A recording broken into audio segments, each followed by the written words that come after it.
Hai guys, selamat berjumpa kembali dengan novel populer viral kesayangan Anda ini. Saat ini admin ingin menghadirkan sebuah novel yang alur ceritanya sangat menarik dan seru. Novel ini berjudul Kaisar Agung Seni Bela Diri. Sebelum mengikuti keseruan ceritanya, mohon bantuan kalian untuk subscribe, like, dan share video-video yang ada di channel ini. Selamat menikmati.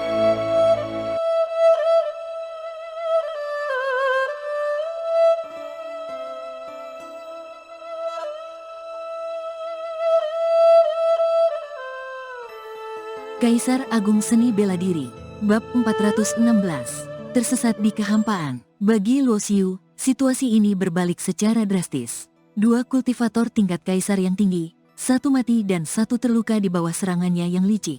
Selain kekuatan tempur yang luar biasa dari mayat Dewa Iblis, kekuatan pribadinya juga memainkan peran yang menentukan.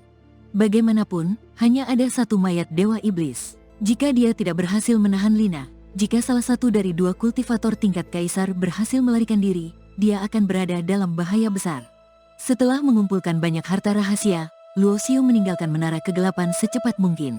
Kemudian, dia menggunakan manik komunikasi untuk menghubungi Bak dan mengetahui bahwa Bak telah kembali ke kuil kegelapan.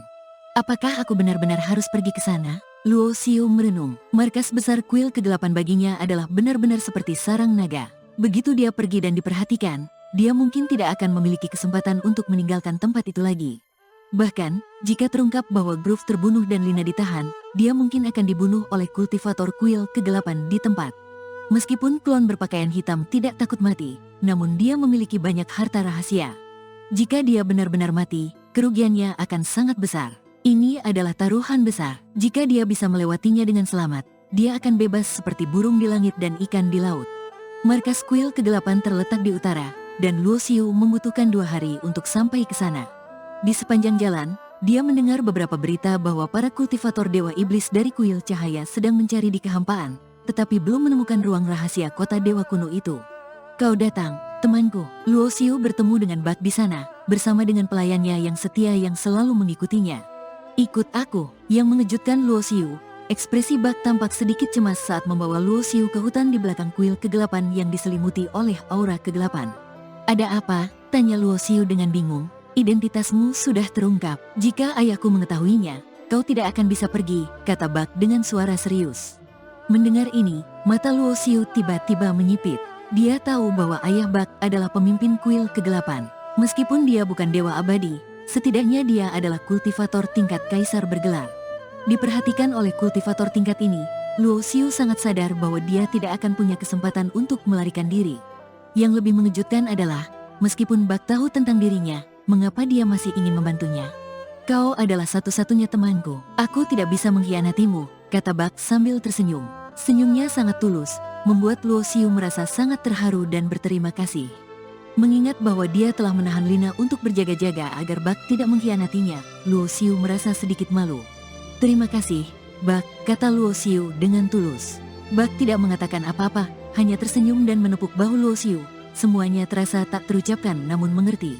Di dalam hutan yang diselimuti aura kegelapan ini, ada sebidang tanah lapang yang luas dengan sebuah altar teleportasi yang megah berdiri di sana. Altar teleportasi ini setinggi 5 atau 6 meter dan lebarnya 100 kaki. Di atasnya terdapat banyak pola rune ruang yang berkilauan dengan cahaya perak yang samar. Ini adalah formasi teleportasi yang hanya bisa disiapkan oleh para kultivator tingkat Dewa Iblis, yang memungkinkan seseorang untuk berpindah ke dunia luar. Di sekitar altar teleportasi, ada pasukan kuil kegelapan yang terdiri dari 13 orang, dipimpin oleh seorang kultivator tingkat patriark bela diri tingkat 9. Tuan Muda Bak. Melihat Bak datang, ke-13 orang yang bertanggung jawab menjaga altar teleportasi maju memberi hormat. Kapten Yell, aku ingin menggunakan altar teleportasi ini, kata Bak sambil mengangguk.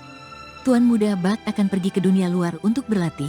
Kapten Yell bertanya dengan sedikit kaget. Meskipun dunia luar memiliki beberapa peluang dan harta, namun sangat berbahaya.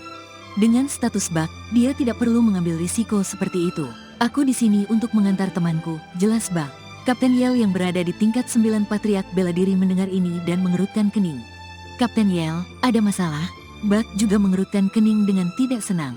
Begini, Tuan Muda Bak, baru-baru ini, Tuan Groove dan Nona Lina memberi perintah bahwa jika ada yang ingin menggunakan formasi teleportasi untuk pergi ke dunia luar, identitasnya harus diperiksa dan kedua tuan harus diberitahu sebelum mereka bisa pergi, kata Yel dengan canggung. Para kultivator tingkat kaisar dikenal sebagai uskup agung di kuil cahaya, dan sebagai tetua dewan di kuil kegelapan, mereka memiliki status dan kedudukan yang sangat tinggi. Mendengar ini, Luo Xiu juga merasa sedikit waspada. Jelas bahwa Groove dan Lina sudah membuat persiapan untuk mencegah dia melarikan diri. Jika dia tidak lebih dulu mengalahkan kedua orang ini di kuil kegelapan dan malah mengikuti Buck ke sini, kemungkinan besar dia tidak akan punya kesempatan untuk pergi. Aku akan menjelaskan kepada kedua tuan, kata Buck dengan suara rendah. Ini, Yel tampak ragu, tetapi akhirnya mengangguk dan memberi jalan. Perjalanan ini masih cukup berbahaya. Luo Xiu dan Buck melintasi dan naik ke altar teleportasi yang megah. Meskipun Yel memberi jalan, saat Buck dan Luo Xiu lewat, dia mengeluarkan sebuah manik komunikasi dan mencatat apa yang terjadi di sana. Buck, apa hubunganmu dengan Tuan Lina? Tanya Luo Xiu dengan santai saat berdiri di atas altar kuno. Dia adalah saudara perempuan ibuku, kata Buck sambil tersenyum. Bahkan jika mereka tahu aku membiarkanmu pergi, mereka tidak akan berani berbuat banyak padaku. Mendengar ini, Luo Xiu mengerutkan alis. Dia bisa membayangkan bahwa tindakan Buck membiarkannya pergi pasti akan membuatnya mendapat teguran dari pemimpin kuil kegelapan. Bahkan mungkin membuatnya kehilangan kesempatan untuk menjadi putra mahkota kegelapan. Buck, aku tidak akan banyak berterima kasih. Setelah aku pergi, kita mungkin tidak akan pernah bertemu lagi. Aku akan meninggalkan harta ini denganmu sementara, kata Luo Xiu sambil berjalan ke tengah altar teleportasi dan menunjuk ke sebuah benda. Istana hitam kegelapan berubah menjadi sinar hitam dan terbang ke arah Buck. Istana hitam kegelapan bukanlah harta spiritual miliknya sendiri, jadi dia tidak mengatakan bahwa dia memberikannya kepada Buck. Dia menyerahkan istana tersebut kepada Buck karena Lina ditahan di dalamnya. Luo Xiu merasa bahwa tidak membunuh Lina adalah keputusan yang benar, karena jika tidak, dia akan merasa lebih bersalah terhadap Buck. Segera setelah itu, Luo Xiu melambaikan tangannya, mengambil sejumlah besar batu vitalitas dan menumpuknya seperti gunung. Untuk mengaktifkan formasi teleportasi yang melintasi alam, dibutuhkan banyak sumber daya. Batu vitalitas, yang merupakan sumber daya pelatihan umum, sudah tidak memiliki banyak kegunaan bagi Luo Xiu. Dia memiliki banyak batu vitalitas dalam cincin penyimpanan, dan biasanya hanya digunakan pada saat-saat tertentu seperti ini. Boom! Cahaya yang mempesona meledak di atas altar teleportasi, dengan satu pilar cahaya yang besar menembus langit, mengguncang aura kegelapan di sekitarnya hingga memudar. Gelombang energi dan ruang yang kuat segera menarik perhatian banyak kultivator di kuil kegelapan. Seseorang sedang menggunakan formasi teleportasi ke dunia luar. Pemimpin kuil kegelapan menyapu pandangannya dengan kesadaran spiritual dan langsung melihat apa yang terjadi di altar teleportasi. Itu Buck, dan orang di altar itu adalah... Tiba-tiba, ekspresi pemimpin kuil kegelapan mengeras, seketika teringat percakapannya dengan Buck beberapa hari yang lalu. Anakku, tak kusangka kau akan menipu ayahmu. Wajah pemimpin kuil kegelapan menjadi suram, dan dia perlahan mengulurkan tangan. Boom! Saat formasi teleportasi diaktifkan, pola rune di atasnya bersinar dengan cahaya ilahi, dan gelombang energi serta ruang semakin hebat. Namun pada saat itu, ruang di atas altar teleportasi tiba-tiba retak, dan sebuah tangan besar yang terbuat dari kekuatan hukum kegelapan muncul dari ketiadaan, menuju Luo Xiu di tengah altar. Dalam sekejap, kekuatan tingkat kaisar menyebar tanpa batas, jauh lebih kuat daripada Groove dan Lina. Ayah! Buck terkejut melihat ini. Dia tidak menyangka bahwa mengaktifkan formasi teleportasi akan menarik perhatian ayahnya. Aku akan mengurus masalah ini denganmu nanti. Suara pemimpin kuil kegelapan bergema, dan tangan besar dengan kekuatan kaisar meluas, berusaha menghentikan teleportasi tersebut. Wajah Luo Xiu juga berubah drastis. Dia segera mengeluarkan bendera hukum Fiantin, melepaskan serangkaian sinar dari bendera tersebut untuk mempercepat aktivasi formasi teleportasi. Saat ini, kemampuannya dalam formasi telah mencapai tingkat ke-9, hanya selangkah lagi menjadi Grandmaster tingkat Kaisar.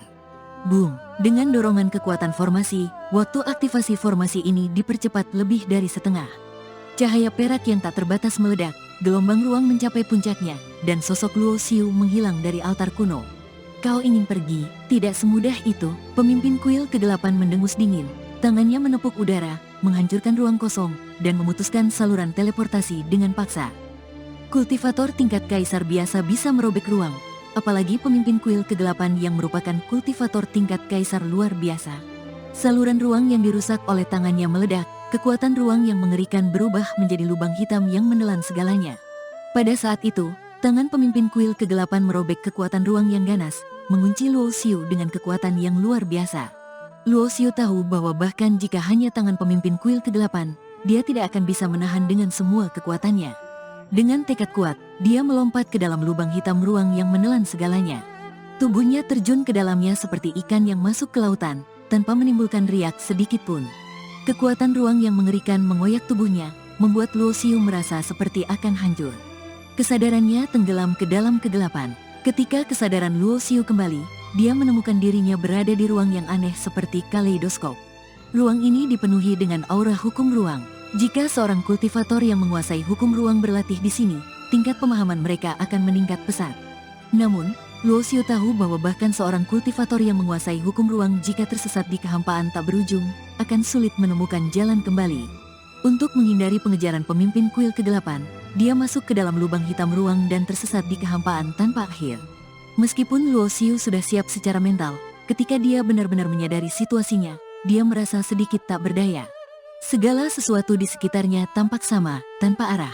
Mungkin dia akan berjalan seumur hidup tanpa menemukan jalan keluar. Luo Xiu memilih satu arah dan mulai berjalan. Waktu berlalu dengan diam-diam, dia tidak tahu berapa lama dia berjalan. Tetapi dia menyadari bahwa pemandangan di sekitarnya tidak berubah, seolah-olah dia tidak pernah bergerak. Situasi ini membuat putus asa, tetapi Luo Xiu tidak menyerah. Kehampaan tak berujung kadang-kadang juga mengandung bahaya, seperti arus liar, badai, dan ruang yang terdistorsi, yang bisa merobek tubuh tanpa suara. Setengah tahun berlalu dalam sekejap, waktu yang biasanya tidak dia habiskan hanya dalam satu kali meditasi.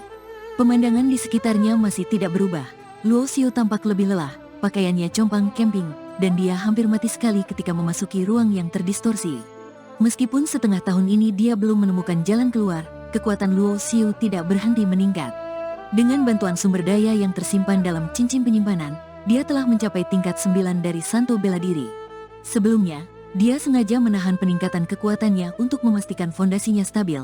Tetapi berada di kehampaan yang penuh bahaya dan ancaman hidup ini adalah bentuk pelatihan tersendiri, memberikan cukup ujian bagi kekuatannya untuk meningkat secara stabil.